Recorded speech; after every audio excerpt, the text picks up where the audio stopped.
आपस में एक दूसरे के साथ ये गुफ्तगू की। फरमा सैयदा फातिमा तुज़हरा ने फरमाया मैंने भी तुझे माफ कर दिया। अली मुर्तज़ा ने फरमाया कि मैंने भी तुझे माफ कर दिया। दोनों ने ये फरमाया और फिर कुछ ही घंटे गुजरे, सैयदा फातिमा तुज़हरा रज़ियल्लाहु ताला अन्हा का विसाल बाकमाल हो गया। सैयदा फातिमा तुज़हरा को तो सरकार ने पहले ही बता दिया था कि फरमाया सबसे पहले मेरी अहले बैत में तू गम न कर, सबसे पहले तेरी मुझसे मुलाकात होगी। और ऐसे ही हुआ। सरकार के विसाल के बाद 6 महीने के बाद सैयदा फातिमा तुज़हरा रज़ियल्लाहु ताला अन्हा का विसाल बाकमाल हो गया।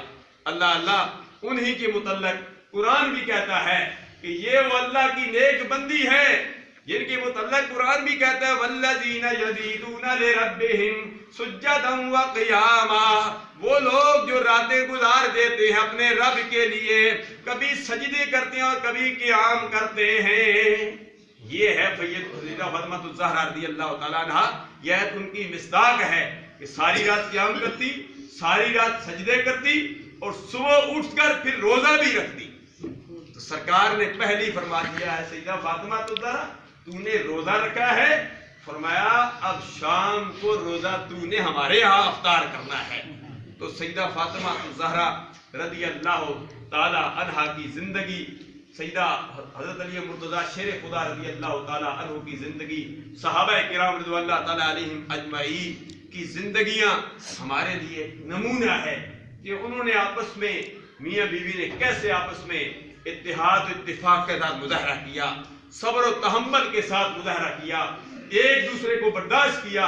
आज माशरे में बीवी खाउन को बर्दाश्त नहीं करती, खाउन बीवी को बर्दाश्त नहीं करता।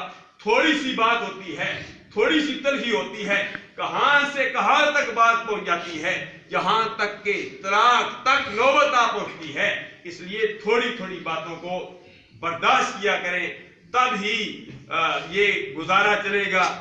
मियाँ बीवी दोनों एक गाड़ी के 2 पहिए हैं, अगर दोनों गुजारा नहीं करेंगे, सब्र नहीं करेंगे, बर्दाश्त नहीं करेंगे तो ये सिलसिला आगे नहीं चलेगा। चाहिए कि मियाँ अपनी बीवी के हकूक का ख्याल करे, बीवी अपने खावन के हकूक का ख्याल करे। अगर थोड़ी बहुत कमी पेशी हो गई है, जिस हवाले से भी हो गई, तो उसको बर्दाश्त करें।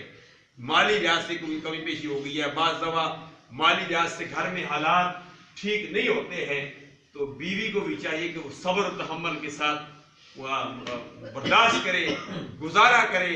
इसी तरह खावन को भी चाहिए कि अगर बीवी में कोई गलती कोताही हो गई है, इसलिए सूफिया फरमाते हैं कि अगर एक आदमी में अगर आप 9 ऐप देखते हो तो एक सिर्फ भी जो देखो ना, उसमें एक सिर्फ भी मौजूद है। ठीक है, उन्ना ना के साथ अगले सरकार ने फरमाया औरत ना के सुध अक्ल है, फरमाया लेकिन औरत में बहुत सारी अच्छी सिफात भी है अल्हम्दुलिल्लाह। अगर दीन में वो आती है, नमाज महीने में कुछ दिन नमाज उसके लिए मुआफी है, और इसी तरह गवाही में वो आती है। जिस तरह सूरतुल मदाइना सूरह बकरा की आयत नंबर 282 में है कि गवाही में आदि औरत आती है, यानी दीन में भी आती है, अकल में भी आती है। तो अल्हम्दुलिल्लाह